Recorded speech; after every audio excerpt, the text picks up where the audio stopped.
Un chrétien ne doit pas se mettre dans les clans qu'il a trouvés dans la famille. Un chrétien authentique doit avoir le cœur à sauver des âmes, même au sein de sa famille. Nous avons la responsabilité, bien aimé, de gagner des âmes à Jésus.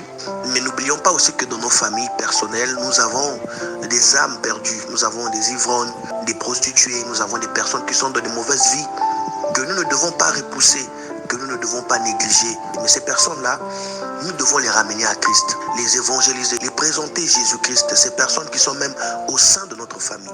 Parce que certains ne pensent pas comme toi, tu es chrétien, il y a d'autres même qui sont dans l'ésotérisme, il y a d'autres même qui sont dans la magie, dans l'occultisme, dans des sciences bizarres. Bien-aimé, je voudrais te parler ce matin afin de te faire comprendre que ces personnes-là sont à ta charge. Toi, tu es chrétien authentique.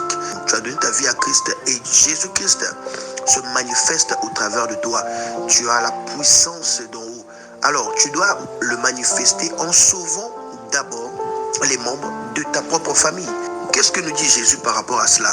Jésus nous dit dans Marc chapitre 1, le verset 17, « Suivez-moi et je vous ferai pécheurs d'hommes.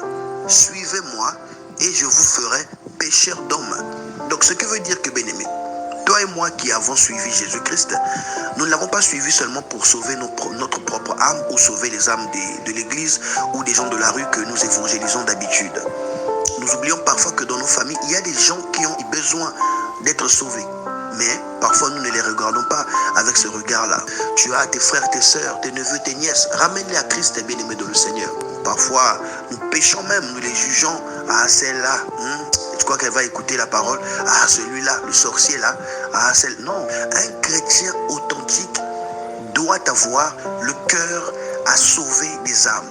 Là où tu as l'occasion d'être reçu, profite de cette occasion-là pour présenter l'évangile, pour présenter Jésus-Christ et pour sauver des âmes.